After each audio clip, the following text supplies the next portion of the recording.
Billionaire dad sees young homeless girl in a wheelchair, celebrating her birthday alone, and does something unbelievable.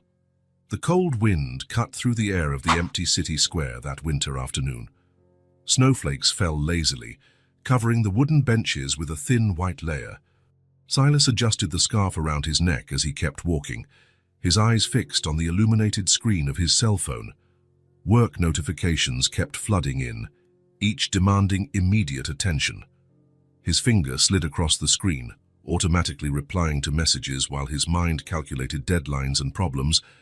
Ellie's small hand held his, swinging slightly as she skipped along the park's paths. Her 5 years of age were pure energy, even with the cold that left her fair skin slightly pink on the cheeks. Her blonde hair escaped from her colorful beanie, framing curious blue eyes that absorbed every detail of the world. "Daddy, look at the snow." "It looks like sugar," Ellie said, pointing to the sky. Silas just mumbled something unintelligible without taking his eyes off the screen. He had promised her this outing for weeks. After double shifts at the office and nights hunched over spreadsheets, he finally gave in to his daughter's persistent requests. "Just half an hour," he had said. Enough time for her to stretch her legs and for him to answer more emails. The square was almost deserted. A few hurried people crossed the area, hunched against the wind without looking around. A man was walking his dog. An elderly couple shared a bench under the protection of a leafless tree. And Silas, only physically present, mentally absent. That's when Ellie stopped abruptly. Silas nearly tripped over her, his eyes finally leaving the bright screen. "Daddy!" Ellie pulled on the sleeve of his coat insistently. "Look." There was something different in her voice. It wasn't the usual excited tone of a child. It was something more serious, almost adult-like. Silas looked up and followed the direction Ellie's small finger was pointing. On the other side of the square, partially hidden under a tree with bare branches, was a girl in a wheelchair. She looked to be about 16 or 17, with blonde hair falling in waves over her shoulders. She wore a faded blue coat that seemed too large for her thin frame. Beside the wheelchair, there was a small bag of belongings and an empty cup for donations. In her lap, there was a small open package, revealing what looked like a cupcake. A single pink candle stood out in the center, not yet lit. The girl was struggling with a lighter that refused to work. Her hands trembled, perhaps from the cold, perhaps from nervousness. She tried once, twice, 3 times, but the flame wouldn't form. "She's alone," Ellie observed, her voice low and thoughtful. Silas looked around, expecting to see someone approaching, maybe family or friends who had stepped away for a moment. But there was no one, just the girl, the wheelchair, her few belongings, and that small cake with a solitary candle. "It's her birthday," Ellie concluded with the straightforward logic of children. But nobody came. Silas felt a tightness in his chest. How long had the girl been there? The sky was already beginning to darken, and the temperature was dropping quickly. "Let's go, Ellie." "It's getting late, and can we celebrate with her?" Ellie interrupted, her blue eyes fixed on her father, full of innocent hope. Silas hesitated. They were strangers. Wouldn't it be intrusive? Maybe the girl preferred to be alone. Maybe she was waiting for someone. Maybe... "Please, Daddy," Ellie insisted, pulling his hand. Nobody should have to blow out their candles alone. It was such a simple sentence, but it carried such a profound truth that Silas felt something inside him give way. For a moment, he saw the scene not through his cautious, detached adult eyes, but through Ellie's eyes, pure, without prejudice, just seeing someone who needed company. Silas put his phone in his pocket. "You're right, sweetie," he said, smiling for the first time that day. "Let's go." They crossed the square, their steps leaving prints in the freshly fallen snow. As they approached, the girl in the wheelchair looked up. Her eyes, an almost transparent blue, widened slightly in surprise. Silas stopped a few feet away and smiled gently. "Hi," he said. "Can we celebrate with you?" The surprise on the girl's face was evident. She looked from Silas to Ellie, as if trying to understand if they were serious. Ellie took a step forward, with the confidence only children possess. "It's your birthday, isn't it?" The girl seemed to hesitate, as if she wasn't used to unexpected conversations. "Yes," she finally answered, her voice low and clear. "It's today. I'm Ellie and I'm 5 years old," the little one announced, approaching without fear. "And this is my dad, Silas." Silas nodded, feeling strangely nervous. "Sorry to intrude. My daughter noticed you were celebrating." The girl looked down at the small cake in her lap and gave a shy smile. "It's not really a celebration," she said. "I just wanted to mark the day, I guess. I'm Josie." "Nice to meet you, Josie," Silas replied. "Is your lighter not working?" Ellie asked, pointing to the object in Josie's hand. "I think it's out of fuel," Josie explained. "Or maybe it's the wind." "My dad has one," Ellie exclaimed, looking hopefully at Silas. Silas, who had quit smoking 2 years ago, still carried a lighter out of habit. He took it out of his pocket and offered it to Josie. "Can I help?" Josie nodded, and Silas shielded the candle with his hand as he lit the wick. The small flame danced, illuminating the faces of the three with a golden glow against the darkening sky. "Make a wish," Ellie instructed, jumping up and down with excitement. A genuine smile appeared on Josie's face. She closed her eyes for a moment, looking focused, and then blew out the candle. A thin line of smoke rose into the cold air. "Happy birthday!" Ellie clapped her hands. "Thank you," Josie replied, her smile more relaxed now. She picked up a plastic knife and began to cut the cake. "Would you like a piece?" "It's not much, but we'd love some," Silas answered, surprising himself with the sincerity in his voice. Josie distributed the cake on paper napkins she took from her bag. It was simple, probably bought with the few coins she had managed to collect during the day. But in that moment, under the darkening sky and the gently falling snow, it seemed perfect. They ate in silence for a few moments. Ellie, with chocolate at the corner of her mouth, smiled between each bite. Silas watched Josie discreetly, noticing the way she kept her back straight, how she spoke politely, how her eyes seemed to alternate between joy and distrust, as if she wasn't used to unexpected kindness. He also noticed the dirty fingernails, the dull hair, the subtle signs of someone living on the streets. "How old are you today?" Ellie asked, her natural curiosity breaking the silence. 17, Josie answered. "Wow, you're so big," Ellie exclaimed, making Josie laugh. "When I turn 17, I'm going to have a giant party with lots of balloons." "That sounds wonderful," Josie commented, her eyes shining with something Silas couldn't identify, longing perhaps, or just the reflection of the lamppost light that had just turned on. They talked for a few more minutes, about the cold, about the snow, about simple and safe things. Josie answered Ellie's innocent questions with patience and gentle smiles.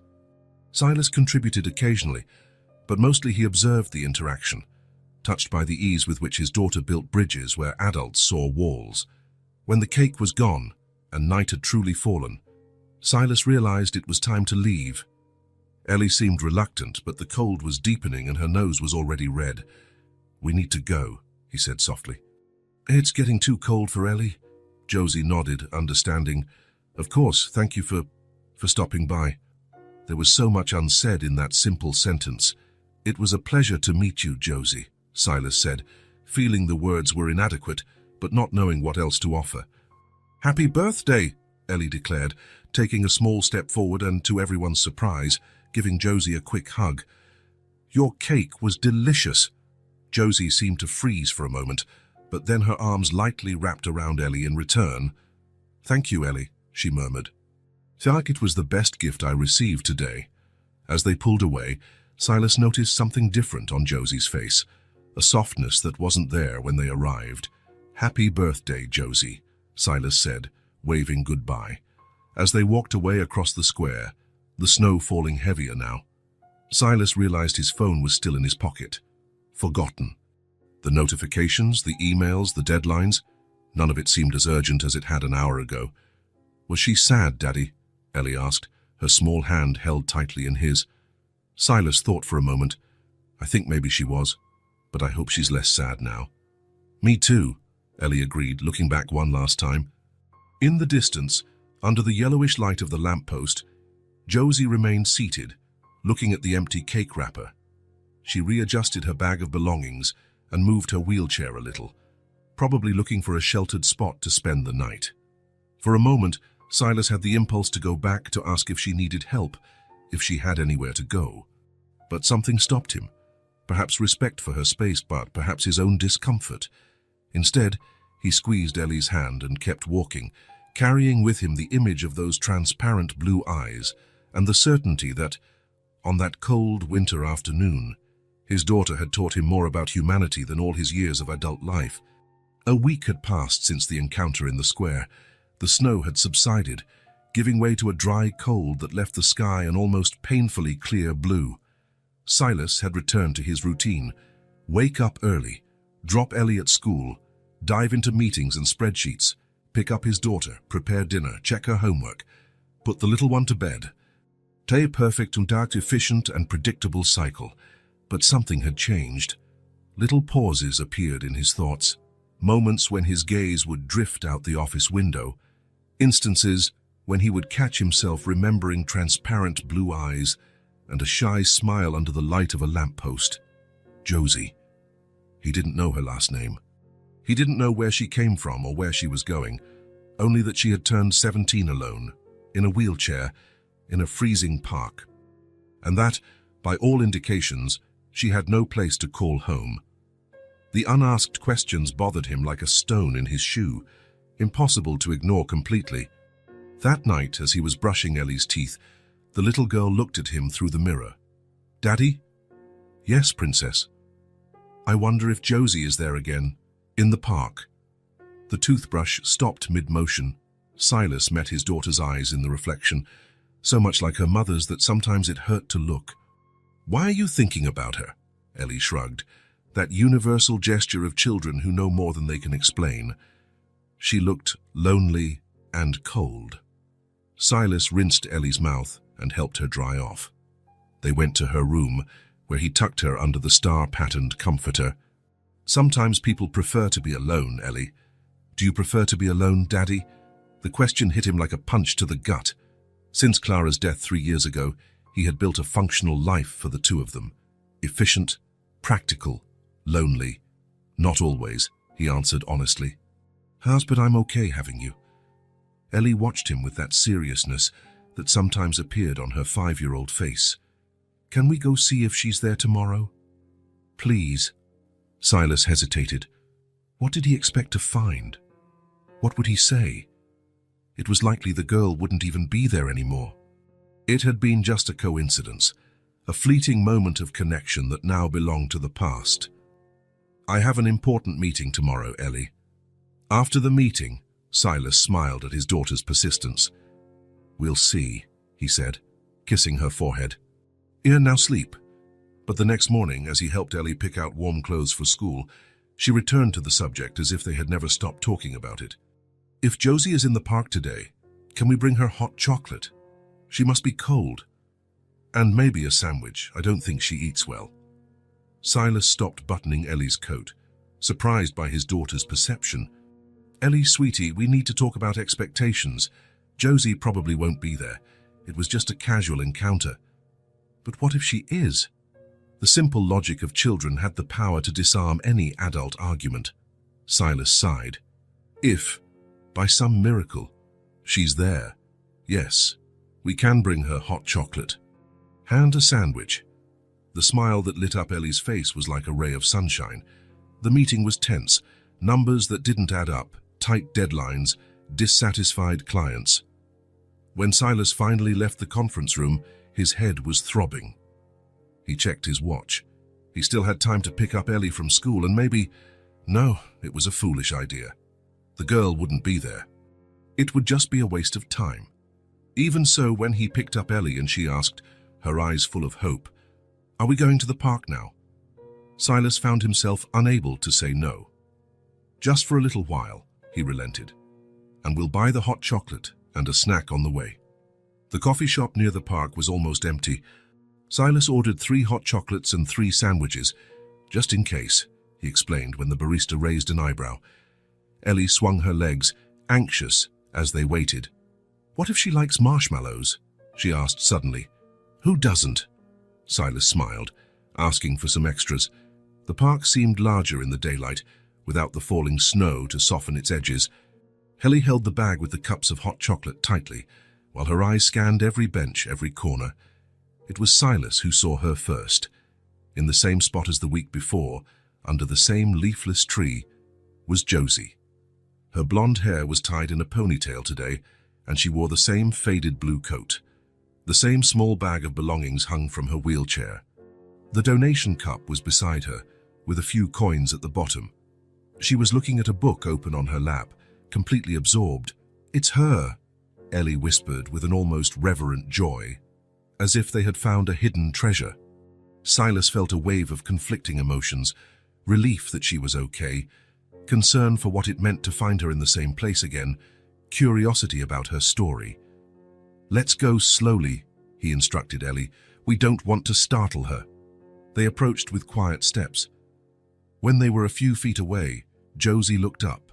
For an instant, her face showed no recognition, just the automatic caution of someone used to being on guard. Then, her eyes widened. "Hi, Josie," Ellie exclaimed, running the last few steps.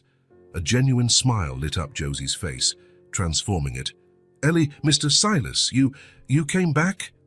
The surprise in her voice was palpable. "We brought hot chocolate," Ellie announced, presenting the bag like a prize, "with extra marshmallows and sandwiches too." Josie blinked a few times, as if processing the situation. Thank you. You didn't have to."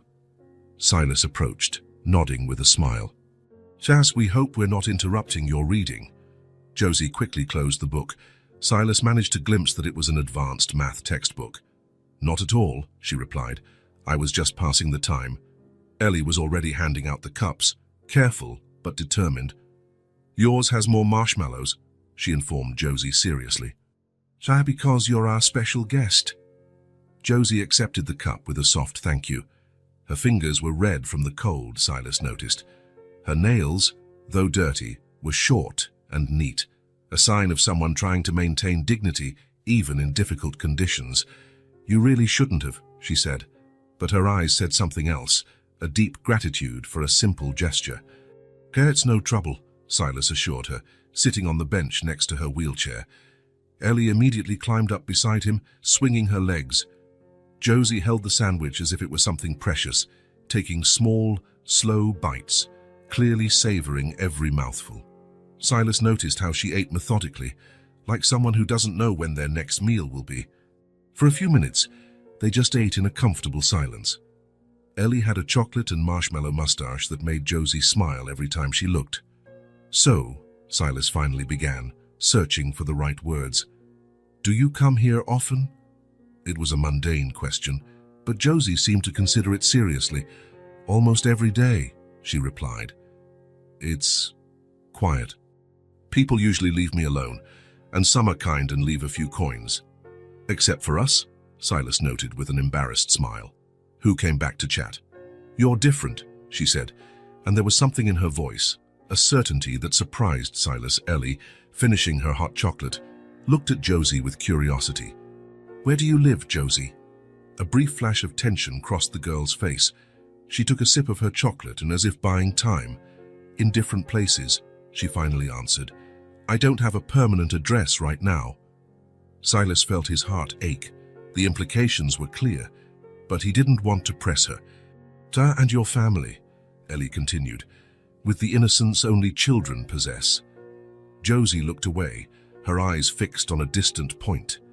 "I lost my parents 3 years ago," she said, her voice controlled, as if reciting a fact she had learned to say without breaking. "It was a car accident. I was in the back seat." The silence that followed was heavy. Silas felt the familiar pain of loss echo in his own chest. "I'm so sorry," he said, knowing the words were inadequate. Josie nodded, accepting the sympathy without drama. "That's when—" She made a vague gesture toward the wheelchair. "Spinal cord injury. They said I was lucky to survive." Lucky? Silas knew that kind of luck, the kind that left you alive to feel the pain of absence. "And since then?" he asked carefully. Josie shrugged, a studiedly casual gesture. "I stayed with my aunt for a while, but she drank a lot and couldn't handle all this." Again, the gesture to the chair. "So I left." I've been getting by ever since. On the streets. Silas couldn't hold back the question. In shelters, when there are openings, in subway stations. Sometimes, people let me stay on a couch for a few nights. She tried to smile. It's not as bad as it sounds, but it was, Silas knew.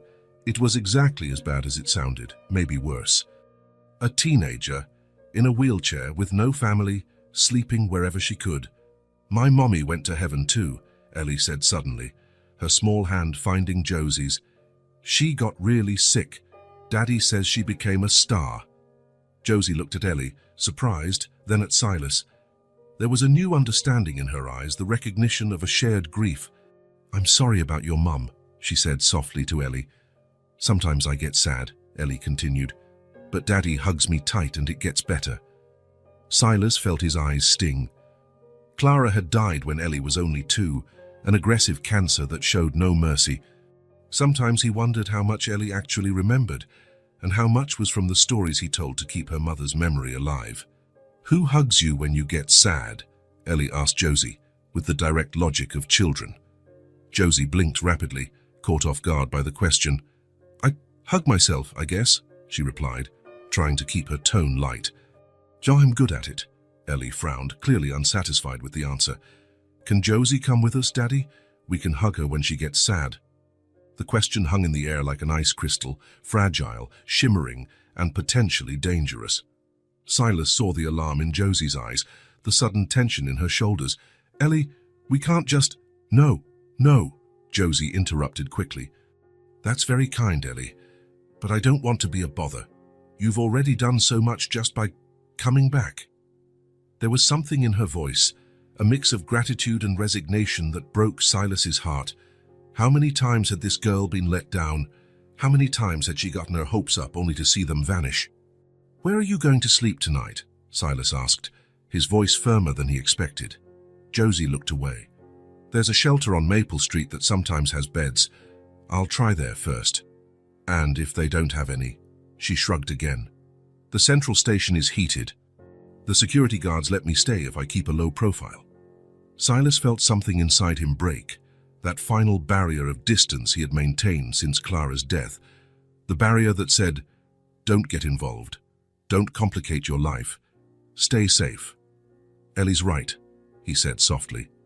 You could come with us, at least until we find a better solution. Josie's eyes widened.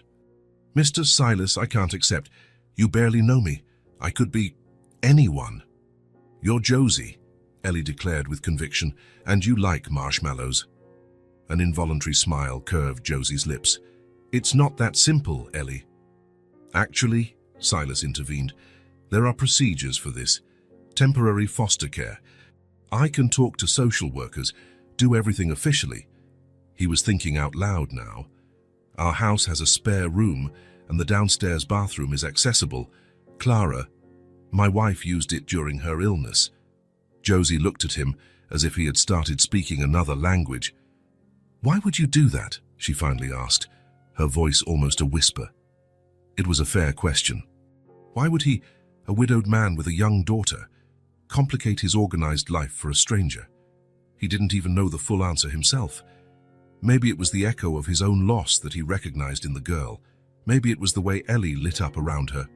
Or maybe, just maybe, it was time to make room for something beyond survival in his life. Because no one should sleep in a train station when there's an empty room waiting, he answered simply. Josie's eyes shimmered with unshed tears. I don't know. Please, Josie, Ellie pleaded. You can help me make paper snowflakes for school. I bet nobody makes pretty snowflakes like you do. Silas saw the exact moment something gave way in Josie's eyes, a small crack in the armor she had built around herself. Look, he said gently, you don't have to decide now. I'll talk to social services first, see how we can do this legally. In the meantime, how about we meet here tomorrow, same time? We can talk more. Josie hesitated, then nodded slowly. Okay, I'll be here. There was a vulnerability in her voice that made Silas understand how much this small commitment meant to her. They stayed a little longer, talking about light things. The book Josie was reading, Ellie's classes, the weather that was getting less cold. As it started to get dark, Silas realized they needed to go. "We're leaving now, but we'll be back tomorrow," he promised. "With more chocolate," Ellie added. Josie smiled, a smile that finally reached her eyes. "Thank you for everything." As they walked away, Ellie clinging to his hand, Silas looked back. Josie was watching them, a solitary figure against the darkening sky. He raised his hand in a wave, and she returned it. That night, after putting Ellie to bed, Silas made several calls. He spoke to a social worker he knew from the hospital where Clara had been treated. He explained the situation, listened about procedures, forms, background checks, home visits. "Temporary placement is possible," the social worker explained, "especially for older teens like her, but it needs to be formalized, with regular follow-ups." "And how long does it take?" "If everything goes smoothly, we can start in a week. In the meantime, she'll stay with us," Silas declared, surprised by his own certainty. "We will start the paperwork tomorrow." The house was quiet. Only the ticking of the living room clock and the occasional creak of wood broke the silence of the night. Josie lay in the soft bed, too soft for someone used to park benches and station floors. The room was simple, but to her it felt like a palace. Light-colored walls, a wooden dresser, curtains that blocked the streetlights. She had been there for a few hours already. The social worker had expedited the process after hearing about her situation. Temporary papers were signed. Promises of regular follow-ups were made. "Just until we find a permanent solution," they said. Josie knew what that meant. She had been through the system long enough not to get her hopes up. Silas had been kind while showing her the house, the accessible bathroom on the ground floor with grab bars and a roll-in shower, the makeshift ramp at the back entrance. "Clara needed this at the end," he had explained in a low voice, like someone revealing a painful secret. "I never had the heart to take it down." Ellie, for her part, had shown her every detail with the excitement of a child on Christmas morning. "This is Mr. Bear. He'll protect you when you have nightmares. And this is Mrs. Giraffe. She's very good at keeping secrets." After a simple dinner, Silas apologized for his lack of culinary skills as he served pasta with tomato sauce. Josie said she was tired. In truth, she was overwhelmed. So many gestures of kindness after so much time of indifference was almost painful. Now, lying in the darkness, she couldn't sleep. The silence bothered her.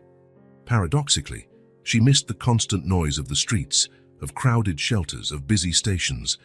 Here, every sound was an intruder, every shadow a potential danger. What if this was a mistake? What if she couldn't fit in? What if they realized she didn't deserve this kindness? Josie turned in bed, trying to find a comfortable position. Her mind kept spinning like an out-of-control carousel. When she finally fell asleep, it was a light, restless sleep. In the middle of the night, the nightmare came. It was always the same. The screech of metal, the violent impact, her mother's scream cut short, the silence that followed. And then, the darkness, the cold, the paralyzing pain in her legs, and the absolute certainty of being completely alone. Josie woke with a start. A scream caught in her throat. For a moment, she didn't recognize where she was. Panic washed over her. This unfamiliar room, this strange bed. She sat up, her heart racing, her breath short and quick. Cold sweat ran down her back. Unconsciously, her hands reached for the wheelchair she always kept beside where she slept, her only means of escape, her independence. It was there, within reach. The bedroom door opened slowly, letting in a sliver of light from the hallway. Josie froze. A small figure appeared in the doorway, disheveled blonde hair, unicorn pajamas, a teddy bear dragging on the floor. "Josie," Ellie's voice was soft, sleepy. "Are you having a nightmare?" Josie swallowed hard, trying to control her trembling voice. "I'm fine, Ellie. Go back to bed." But instead of obeying, Ellie walked to the bed. Without asking for permission, she climbed onto the mattress and settled in next to Josie, pulling the blanket up to cover them both. "When I have nightmares, Daddy sleeps with me," she explained with the simple logic of children. "Fine, it always works. Ellie, you don't have to be scared here," Ellie interrupted, her blue eyes shining in the dim light with a wisdom beyond her years. We're protecting you now." The simplicity of the statement hit Josie like a wave. Something inside her, a wall carefully built over years of survival, trembled dangerously. Ellie, oblivious to the turmoil of emotions she had caused, simply closed her eyes and snuggled closer, the warmth of her small body radiating like a miniature sun. "Good night, Josie," she murmured. Josie remained still for a long moment, unsure of what to do. Then, slowly, she lay back down. Beside her, Ellie was already breathing deeply, back in the peaceful sleep of childhood. The gentle weight of the child next to her was strange, but not unpleasant. It was like a kind of anchor, something that kept her present, that stopped her mind from wandering to dark places. Gradually, Josie's breathing synchronized with Ellie's, her tense muscles relaxed. And for the first time in a long time, she slept without dreaming. When the morning light filtered through the curtains, Josie opened her eyes slowly. For a moment of disorientation, she didn't recognize where she was. Then, the memory returned. Silas and Ellie's house, the room they had given her, the small figure who had slept beside her. Ellie was no longer there. Only a slight dip in the mattress and a faint scent of children's shampoo indicated it hadn't been a dream. Josie sat up, transferring from the bed to her wheelchair with the practiced skill of someone who has done it for years. She adjusted the borrowed clothes, an oversized t-shirt and sweatpants that Silas had found in his closet. "I will buy things that fit you better today," he had promised. She rolled down the hallway, still unsure about her freedom of movement in this strange house. She stopped at the kitchen doorway, observing. Silas had his back to her, making coffee. Ellie sat at the table, drawing with colored pencils, her tongue sticking out between her teeth in concentration. It was such a normal, domestic scene that Josie felt like an intruder peeking through the window of a world she didn't belong to. As if sensing her presence, Ellie looked up. "Josie," she exclaimed with genuine joy. "Daddy, Josie's awake." Silas turned around, a coffee mug in his hand and a smile on his face. "Good morning. Did you sleep well?" There was something in his voice, an absence of judgment, a quiet acceptance that made Josie relax a little. "Yes, thank you," she replied, hesitantly entering the kitchen. "I made pancakes," Silas informed her, pointing to a plate on the table. "They're not works of art, but Ellie guarantees they're edible." "They're the best pancakes in the whole world," Ellie declared solemnly. Josie smiled, maneuvering her chair to the table. "They look delicious." Breakfast passed in light conversation. Silas explained that he would work from home today to help Josie get settled. "I need to go to the office tomorrow, but we can see how things go. Ellie is at school until 3. "I don't want to disrupt your routine," Josie began, but Silas held up a hand. "You're not disrupting anything. It's an adjustment, that's all." After breakfast, while Silas washed the dishes, Josie explored the house slowly. It was modest but comfortable, a living room with worn sofas, a small dining room, Silas's room, Ellie's, and what was now hers. Photos of Clara, a blonde woman with a radiant smile, clearly the source of Ellie's features, decorated some of the walls. The house wasn't perfectly adapted for a wheelchair, but it was navigable with some effort. Some doorways were too narrow, some hallways required careful maneuvering, but compared to the streets, the makeshift shelters, the subway stations, it was a palace. "Do you like our house?" Ellie asked, appearing at her side like a little shadow. Josie hesitated, then nodded honestly. "That's very nice. It can be your house too," Ellie offered with the uncomplicated generosity of children. "We have room." Josie smiled but didn't answer. It was too soon for such promises. The day passed in small adjustments. Silas moved some furniture to create wider passages for the wheelchair. Together, they made a list of things Josie needed: clothes, toiletries, school supplies. "The social worker mentioned we could look into you going back to school," Silas commented casually. In the middle of the afternoon, while Silas worked on his laptop in the dining room, Ellie dragged a toy box over to Josie. "Want to help me put these away?" she asked. Daddy says I need to tidy up before dinner." It was a simple, even childish task, but Josie realized what it really was, an invitation to participate, to be useful. "Of course," she replied. "How do you organize them?" Ellie explained her elaborate system: dolls with dolls, cars with cars, blocks by color. Together, they began to sort and put them away. The conversation flowed naturally. "This is Mr. Rex," Ellie informed her, showing a green plastic dinosaur. "He only eats vegetables because he's a vegetarian." Josie smiled. "A vegetarian T-Rex? That's new." "He decided to stop eating other dinosaurs because he felt sorry for them," Ellie explained seriously. "Now he only eats broccoli." "Wise decision," Josie commented, holding up a small triceratops. "And this one? Who's this?" "That's Toby. He's Mr. Rex's best friend. They had a fight once, but they made up." "What did they fight about?" Josie asked, genuinely interested in the story's logic. Ellie thought for a moment. "Mr. Rex took the last piece of cake without asking." "Oh, that's serious," Josie agreed. "But then he said sorry and shared his broccoli with Toby, and they became best friends again." "Sometimes sharing is the best way to make friends," Josie observed. Ellie looked at her with wide eyes. "You're very smart, Josie." The simplicity of the compliment caught her off guard. "Thank you, Ellie." They continued to organize the conversation flowing between topics: Ellie's friends at school, their favorite colors, stories about the toys. With every minute, Josie felt something inside her slowly thawing. When the box was almost empty, Ellie picked up a small joke book. "Want to hear a joke?" she asked, her eyes shining. "Sure." "What did the 0 say to the 8? Josie thought for a moment. "I don't know." "Nice belt," Ellie burst out laughing. It took a second for Josie to get it. Then, the mental image formed, the 8 as a 0 with a belt in the middle, and she laughed. Not a polite laugh, but a genuine one that came from deep within her chest. From the table, Silas looked up, surprised by the sound. It was the first time he had heard Josie laugh like that. "I have another one," Ellie exclaimed, excited by the reaction. "Why is the math book always sad?" "Why?" "Because it has too many problems." Josie laughed again, and this time Ellie joined her. Their laughter filled the room, creating a bubble of joy that seemed to push away the shadows. When they stopped laughing, Ellie looked at Josie with sudden seriousness. "You have a pretty laugh," she declared. "You should laugh more." Josie felt a lump in her throat. "I'll try," she promised softly. The rest of the afternoon passed in small shared activities.